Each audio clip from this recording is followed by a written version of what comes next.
Does evil finally die tonight? Find out on next week's episode of David Gordon Green's increasingly more disappointing Halloween trilogy.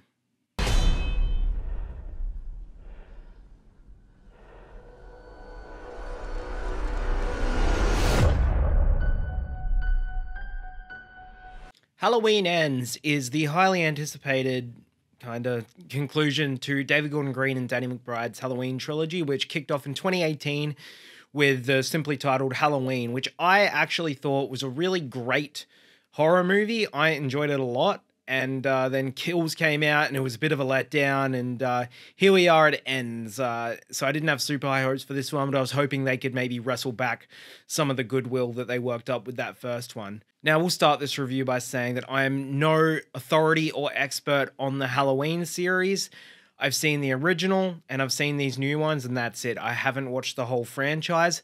I'm not even the biggest fan of the original, so take this whole review with a grain of salt. This is not coming from someone who's a big Halloween head. This is just coming from someone who's watched this new trilogy and is reviewing them as standalones, you know? So I know that Halloween fans have probably seen much darker and much worse than this, but, you know, this is just my take on this film. And, you know, we've been promised this final showdown between Laurie Strode and Michael Myers.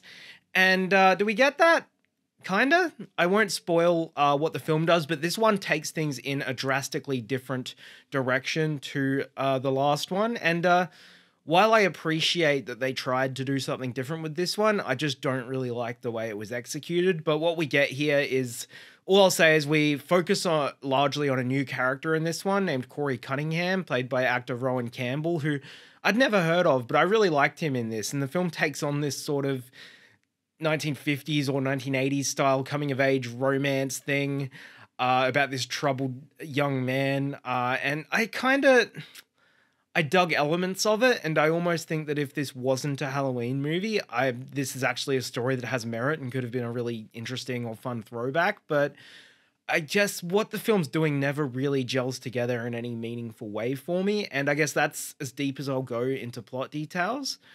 But this was a bit of a snooze fest. While Kills was like, I guess, all kills but zero plot or character, like Laurie was in a hospital bed the whole time, this one's kind of all story and character and no thrills, which, you know, don't get me wrong, I appreciate that in theory, but this is a really scareless movie. And I would say for the first 90 minutes even, there are very few kills and very few scares even. Again, it does take on this completely new form. And I guess why the left turn this late into the trilogy? You know, you set it up a certain way and then, look, great, yes, subvert expectations. I know I'm always crying out about that, but I just think this was a really boring film. And the story itself about this teen was messy and it constantly contradicts itself. And in the end, it kind of feels pointless because the film goes back to what you always expect from it. You know, we eventually do get the Michael Myers Laurie stuff. I'll say that in the abstract. But yeah, they spend so much time developing this Corey Cunningham character only for him to kind of feel like an afterthought once the film's ended. And you think, why? You know, either fully lean into this new story you're telling or just, you know, give us the Michael Myers Laurie Strode showdown in full, you know, give us the blood we want. Eventually the kills do come and they're pretty awesome. And I think this one actually has really great humor, which the other two didn't really succeed at, which I appreciated. And in a lot of ways it is better than Kills. You know, it tells a more interesting story. It develops the characters better.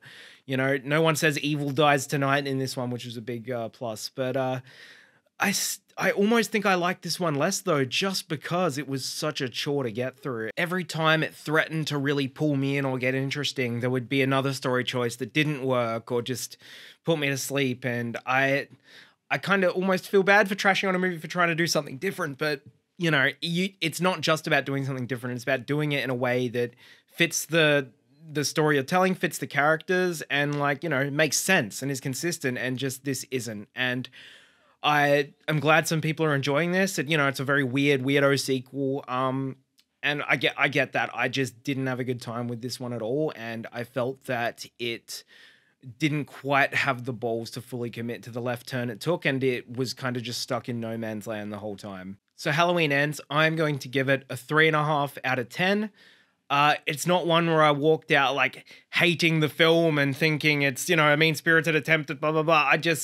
I don't know. It went for something and I just didn't think it pulled it off. But I'm not going to say don't go see the film. If you've been invested in this trilogy, you might as well go finish it. But just don't go in expecting a lot of thrills. Go in expecting something a bit more character-driven and a bit more weird. And, your mileage may vary. You might come out of it really enjoying it. So I will leave that up to you. That's it from me on Halloween Ends. Let me know what you thought of the film. Thank you very much for watching. Follow me on Instagram. That's where I'm sort of posting all my movie-related stuff. Follow me on Letterboxd for some more in-depth written reviews. And, subscribe. Stay tuned. More videos to come. More Oscar stuff. More movie reviews. Everything, Have a good one.